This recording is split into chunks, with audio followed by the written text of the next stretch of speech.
राजस्थान में सियासी खींचतान पर कांग्रेस ने कहा है कि पार्टी के बागी विधायकों को मानसेर में बीजेपी के होटल से निकल जाना चाहिए। हरियाणा सरकार होटल में पुलिस तैनात करके उनकी मदद कर रही है। सचिन पायलट को बीजेपी की आवभगत को त्याग कर पार्टी से बातचीत करनी चाहिए। कांग्रेस प्रवक्ता रणदीप सिंह सुरजेवाला ने रविवार को वर्चुअल प्रेस कॉन्फ्रेंस में कहा कि सचिन पायलट को बीजेपी का आतिथ्य त्याग देना चाहिए और पार्टी से आकर सभी मसलों पर बात करनी चाहिए। कांग्रेस प्रवक्ता ने कहा कि जहां तक पार्टी के नाराज विधायकों का सवाल है, हम उनसे पहले ही कह चुके हैं कि मीडिया के जरिए वार्तालाप नहीं हो सकता है। आप प्रजातंत्र के अहम अंग हैं, हम इसे स्वीकार करते हैं, लेकिन परिवार का मामला परिवार में बैठकर सुलझेगा।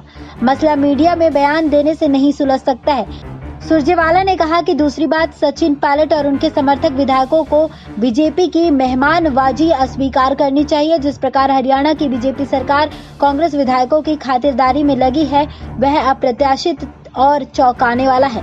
बीजेपी के समर्थक जिस तरीके से नाराज विधायकों का पक्ष ले रहे हैं, वह कहीं न कहीं साजिश की तरफ इशारा करता है। फ्लोर टेस्ट के सवाल पर सुरजेवाला ने कहा कि फ्लोर टेस्ट मुख्यमंत्री और उनकी कैबिनेट का विवेकाधिकार है, ये सीएलपी की सिफारिश पर होता है। कांग्रेस नेता ने कहा कि बीजेपी नेतृत्व पार्टी की राज्य इकाई से बार बार कह रहा है कि वह फ्लोर टेस्ट की मांग न करे।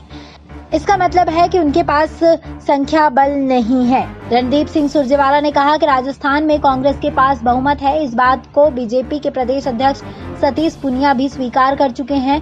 बीजेपी के नेता इस बात से पीछे हट गए हैं कि उनकी पार्टी राष्ट्रपति शासन की मांग ही नहीं कर रही थी। बीजेपी के नेता तो यहाँ तक कह रहे हैं कि राज्य सरकार को विश्वास मत साबित करने की जरूरत नहीं है। इन दोनों बयानों से बीजेपी के षड्यंत्र का भंडाफोड़ हो जाता है। SPN 9 न्यूज रूम से श्रुति की रिपोर्ट।